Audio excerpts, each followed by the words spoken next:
The media also couldn't believe that President Trump had ever become president. They never expected him to win, and they certainly weren't excited to see him there. And they were very unhappy when one of the very first things he did as president-elect was take a phone call from the president of Taiwan. I don't know if many of you recall, but it sent many in the media into quite the tailspin that the president-elect of the United States would take this phone call.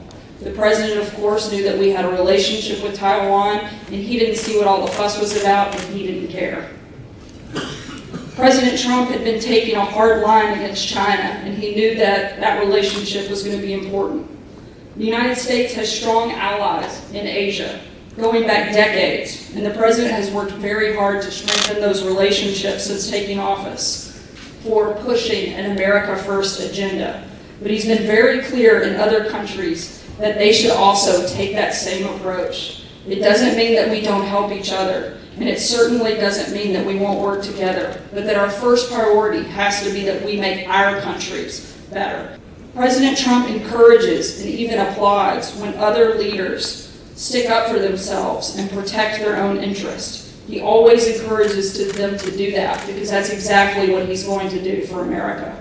Again, I think the president would hope to have a great relationship with whoever the people of Taiwan elect to be their leader. We'll let that determination be left up to the people here. My point in the speech that I made earlier today is simply about, as a global community, we must always be against evil in the world, and we must stand up and do what's right. And I would hope that any leader that represents Taiwan would join in that kind of global mission. In terms of the situation in Hong Kong, it would be, I think, everyone's hope that that situation be handled both internally and peacefully. In terms of a specific position, I wouldn't go beyond the fact other than U.S. policy remains the same, and our hope again would be that things could be handled peacefully and internally. I think most people's hope is that they would play by the rules. Nobody wants to play something or be part of something where people are not being fair, whether they're lying, cheating, stealing. Nobody wants to engage with someone when they play in that capacity. So our hope would be that they play by the rules, and I think the president's been very clear. The White House and the administration support the president. We want to see better and more fair deals, particularly when it comes to trade.